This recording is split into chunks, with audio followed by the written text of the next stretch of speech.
the little one who saved a fairy. Deep in the heart of the whispering woods, where trees twinkled like stars and flowers giggled when touched, lived a tiny fairy named Liora. She had glittery green wings, hair like golden sunshine, and a curious heart that never stopped exploring. Liora loved flying through the forest, leaving trails of sparkles wherever she went. She helped flowers bloom, guided baby birds home, and lit up the paths for lost fireflies. But still, something inside her felt a little lonely. One misty morning, as Liora was fluttering near Rainbow Creek, she heard a soft, sad whimper. It didn't sound like a bird or a squirrel or anything she had ever heard before. Her tiny heart began to beat fast with excitement. She tilted her head, listening closely. Who's crying out here all alone? She wondered. She followed the sound through tall ferns and over mossy rocks.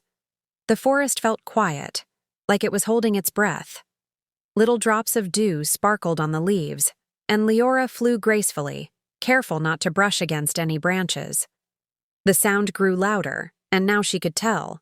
It was coming from just behind a big curled-up leaf.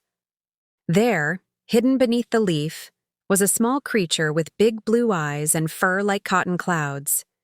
It was shaking and looked very lost. Liora's wings fluttered gently as she hovered nearby, wondering what to do. "Oh, you poor thing," whispered Liora, gently walking closer. The creature looked up, scared but curious. It didn't speak, but Liora could feel its sadness. She reached out her hand, and it slowly nuzzled into her palm.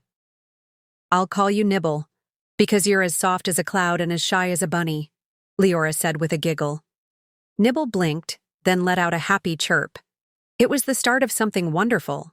Liora gave Nibble a soft smile, and for the first time, the tiny creature seemed to relax. It snuggled into her hand, and Liora could feel its soft, fluffy fur against her skin. She knew that Nibble was scared, but maybe, just maybe, with a little kindness, it could start to feel safe again. "We'll take it slow," Liora whispered. "Step by step. We'll figure this out together." Liora took him home, wrapping his tiny body in a warm scarf and making a bed out of soft leaves and petals. Every day she spent time with Nibble, feeding him, telling him stories, and sitting quietly beside him when he trembled from bad dreams. Little by little, the fear in his eyes began to turn into curiosity. Nibble couldn't fly, but he loved riding on Liora's back. Together they soared above the trees, danced with butterflies, and played hide-and-seek in flower fields. Liora showed Nibble the secrets of the forest, like which mushrooms could sing. Even though Nibble was clumsy and often tumbled into puddles, Liora never laughed at him. She helped him up, cleaned his fur, and said, "Every great explorer gets muddy sometimes." Days turned into weeks, and the forest creatures started noticing something special. Wherever Liora and Nibble went, the flowers bloomed brighter and the stars twinkled longer. Their laughter filled the forest with joy. As the days passed, their bond grew deeper, like the roots of an ancient tree, steady and strong. They shared stories, dreams, and quiet moments, creating a rhythm only they understood. One evening, under a sky full of shooting stars, Liora looked at Nibble and said, "I think you have a little magic, too." Nibble blinked, and suddenly, a soft glow began to shine from his chest. From that moment on, their adventures felt even more enchanted. With every step they took, the forest seemed to hum with quiet wonder, until one morning the sky began to change. One day dark clouds gathered overhead. The wind howled, the trees shook, and rain poured down like a waterfall. The cheerful songs of the forest fell silent, replaced by the roar of thunder and the crackle of lightning. That day, Liora had flown up to gather enchanted dew from the tallest flowers, a task that helped heal the forest. But the storm grew stronger than she expected.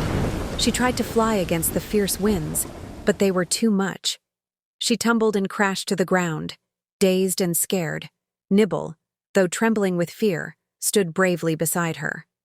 He cuddled close to keep her warm and gently led her toward the safety of a hollow tree. For the first time, Liora needed help, and Nibble, small as he was her hero. Inside the tree, Liora shivered. Nibble looked up, his soft glow growing brighter and brighter. The light warmed the hollow space, pushing the cold away. It was magical. A warm light that came from love and bravery. Wrapped in that gentle glow, time seemed to slow. Outside, the storm raged on, but inside they were safe. Two hearts beating together in the dark. The storm passed by morning, and when Liora woke up, she smiled weakly. "You saved me," she whispered. Nibble chirped proudly. The tiniest creature had become the mightiest friend. From that day on, Liora and Nibble were known as the Heartlight duo.